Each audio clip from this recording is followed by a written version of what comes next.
सारे मेरे कने बोलो भारत माता की। राजनाथ सिंह जी, राजनाथ सिंह जी, राजनाथ सिंह जी, राजनाथ सिंह जी, स्वागत है, स्वागत है, स्वागत है, स्वागत है।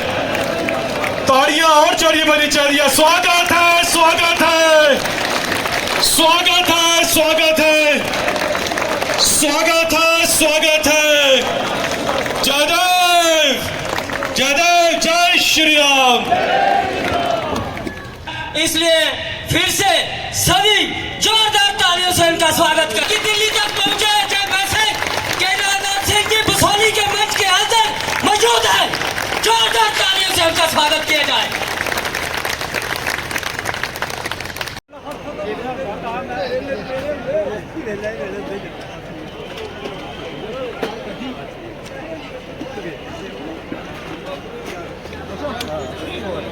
केजरीवाल का मामला कैसे देखते हैं आप? केजरीवाल का जो आज भी कोर्ट के केस पर है, कैसे देखते हैं?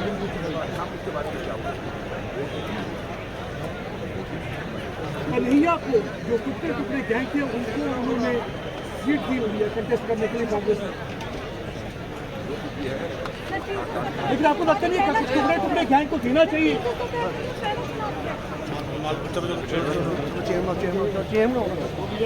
बच्चे यहाँ कोई मेडिकल की पढ़ाई कर रहा है, कोई इंजीनियरिंग का कोर्स कर रहा है, कोई मैनेजमेंट का कोर्स कर रहा है। बराबर रूस की तरफ से मिसाइलें चल रही थी, यूक्रेन की तरफ से भी चल रही थी, बम गोले सब चल रहे थे, बड़ी संख्या में लोग मारे जा रहे थे। स्वाभाविक रूप से जो बच्चे विदेशों में पढ़ते थे उनके माता पिता परिवार के सदस्यों ने मांग करनी शुरू की, मोदी जी चाहे जैसे हो हमारे बच्चों को यूक्रेन से आप बाहर निकालिए। बहनों भाइयों, हमारे प्रधानमंत्री ने रूस के राष्ट्रपति से बात की, यूक्रेन के राष्ट्रपति से बात की, अमेरिका के राष्ट्रपति से बात की। 4.5 घंटे के लिए युद्ध रुक गया और हमारे 22,500 बच्चे यूक्रेन से चलकर भारत आए।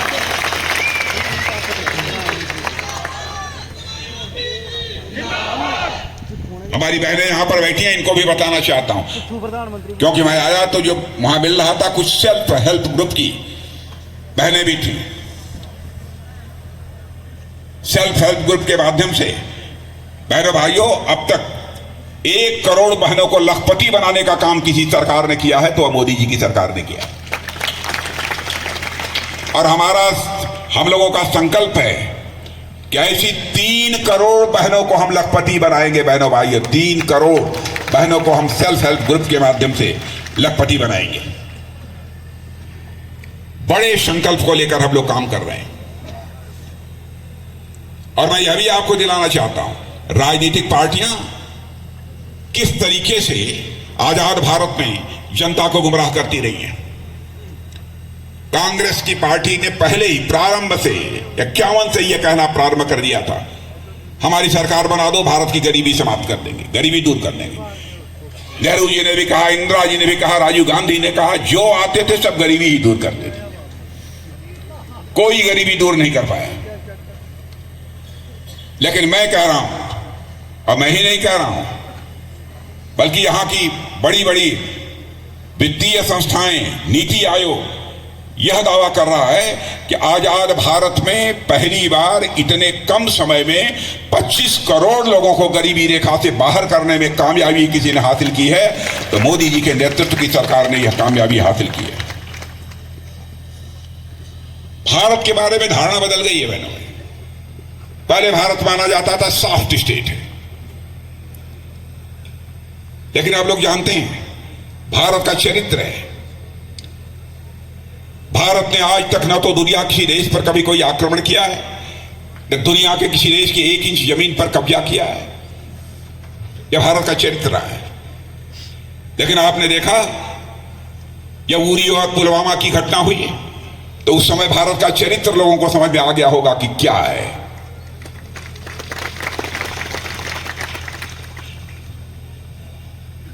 और बहनों भाइयों, उस समय 2 टूक संदेश हम लोगों ने दे दिया, हम किसी को छेड़ेंगे नहीं, लेकिन हमें कोई छेड़ेगा तो हम छोड़ेंगे भी नहीं। हमने साफ यह संदेश दे दिया कि देखिए जरूरत पड़ेगी तो सीमा के उस पार भी जाकर मार सकते हैं। यह भारत के पास ताकत है। इन सब सारी चीजों के कारण मेरे बहनों भाइयों, सारी दुनिया में भारत की ताकत बढ़ी है। जम्मू कश्मीर में क्या क्या हुआ है मैं ही देख रहा था। मैंने बल्कि नोट बनाकर मैं चला कि क्या क्या चीजें हुई हैं। लेकिन मैं सारी चीजों की चर्चा करूंगा तो एक बहुत लंबा समय लगेगा, क्योंकि आप सबको उसके संबंध में जानकारी हो चुकी होगी। मैं अपने महामंत्री से पूछ रहा था, वो बतला रहे थे। सारे लोग इन सब सारी चीजों से अच्छी तरह परिचित हैं। अब जम्मू कश्मीर की बहनों को तो एक अधिकार और मिल गया है। पहले यदि बाहर यदि कहीं शादी हो गई तो संपत्ति का अधिकार वो खो देती थी।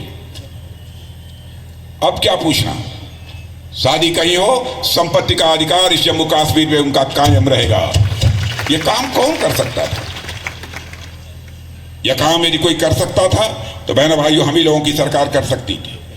क्या क्या विकास हुए हैं इसके संबंध में बहुत सारी चर्चाएं हमारे डॉक्टर जितेंद्र सिंह जी ने आप सबके सामने कर दी हैं, इसलिए उसके विस्तार में जाकर मुझे चर्चा करने की आवश्यकता नहीं है।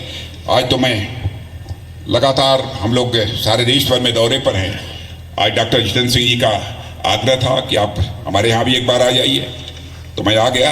लेकिन माइक थोड़ी गड़बड़ हो गई और इसमें मुझे बोलने में भी प्रॉब्लम हो रही है, क्योंकि हाथ में माइक पकड़कर बोलना बहुत सारी चीजें अपने आप भूलने लगती हैं। ये मजबूरी है, लेकिन इसमें किसी का दोष नहीं है। कभी कभी हो जाती है गड़बड़ी इस प्रकार की। लेकिन मैं आप सबसे यही अनुरोध करना चाहता हूं कि डॉक्टर जितेंद्र सिंह जी को, अरे अनुरोध करने की भी लगता है मुझे कोई जरूरत नहीं है। आप लोगों ने मन बना लिया है कि डॉक्टर जितेंद्र सिंह जी को भारी मतों से हमको बीए दिलाकर भेजना है।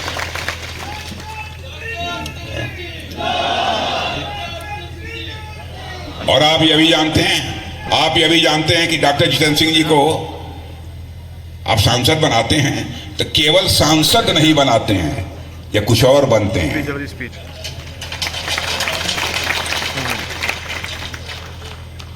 इसलिए बहनों भाइयों, आज के अवसर पर इससे ज्यादा कुछ न कहते हुए आप सभी को धन्यवाद देते हुए अपना निवेदन समाप्त।